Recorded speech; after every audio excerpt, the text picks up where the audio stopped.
Okay, so here's my disassembly video. Told a few people it would be coming. Took me a little while, but here it is. I've seen a few disassembly videos online, and they're not actually disassembly videos. They're just to take the stock off your gun, and maybe if you're lucky, pull the cocking arm out, or cocking foot, whatever. But this is going to be a full disassembly video, and reassembly, just in case you're wondering. What I've got here to do the job: 2 small screwdrivers, flathead preferably. These are just going to be used for removing and reinstalling the spring on your sliding block. A dead blow hammer or a rubber mallet, and this right here will be used in combination with that mallet. It's a T10 hex head screwdriver. Doesn't really matter what you use on the end, but you want this shaft right here to be smaller than your locking pin. If you don't know what the locking pin is, just stay tuned and you'll find out soon. Next thing, adjustable screwdriver to get your stock off. Needle nose pliers may come in handy. And then right here, maybe wondering what this is. This is just sort of a snake light, whatever you want to call it. Extendable flashlight, whatever. I like having one of these just to be able to look into the compression tube and see what's going on in there. And if you haven't had your gun apart before this, it'd be a wise idea to get yourself a stone, sanding, filing stone, whatever, and then some paper, silicone carbide, the wet or dry paper. See here, I've got 320 and 400, and I've also got a piece of 600 kicking around.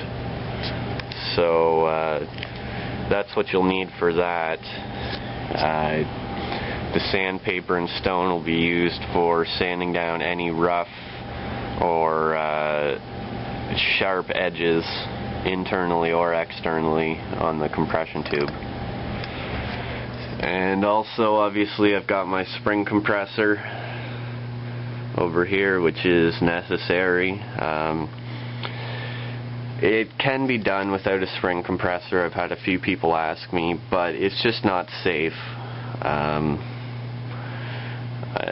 not going to show you how to do it without a spring compressor, just because I don't really want people to try that if they haven't done it with a spring compressor first. Now, when you're doing this, just, I don't know, wear some safety glasses. And just always think about what you're doing. Remain safe. I know some people like to downplay safety,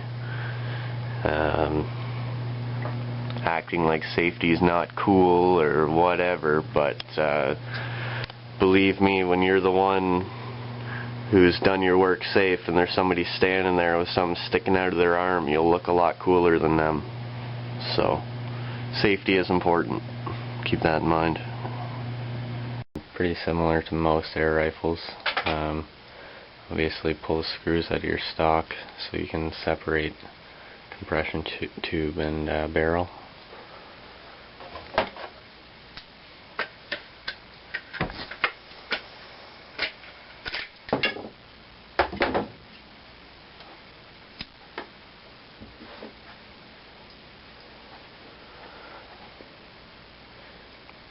These little clips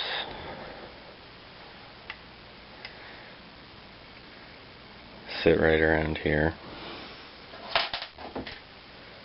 There's space for them. Right there you can see the grooves inside of the stock.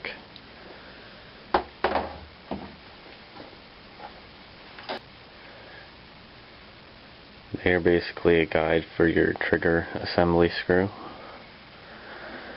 So one of the first things you need to do is you need to remove this spring at the back section right here.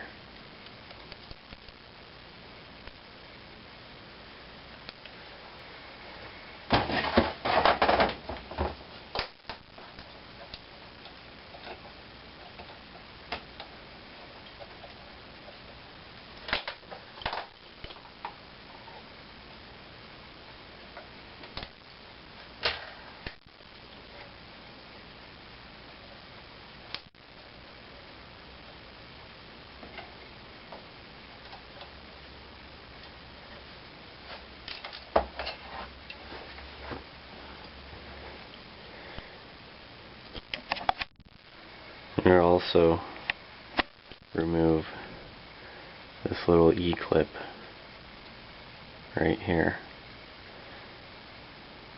And that's it. That's all you need to remove or change on the trigger assembly. I wouldn't recommend touching anything else unless you know what you're doing.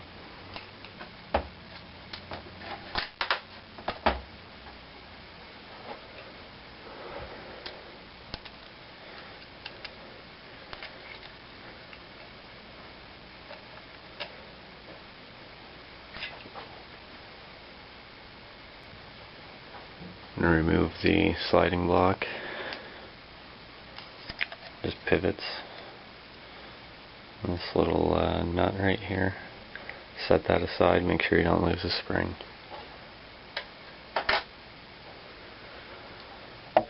Okay, now we're going to remove the cocking foot, which you can't see yet. It's on the cocking arm extension. So simply crack your barrel, but just be careful not to crack it too far.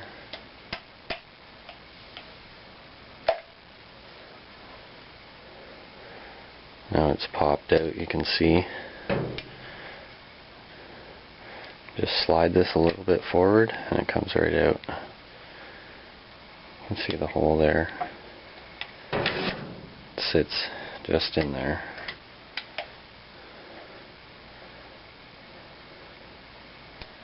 You can push this forward. There's a little plastic piece right on here. Make sure you don't lose that. If you look in here, you can see where your cocking foot rests, right against the slot in your piston.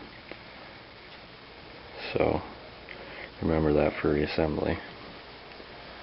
Now lock your barrel back together and you're pretty much ready to stick it in the spring compressor.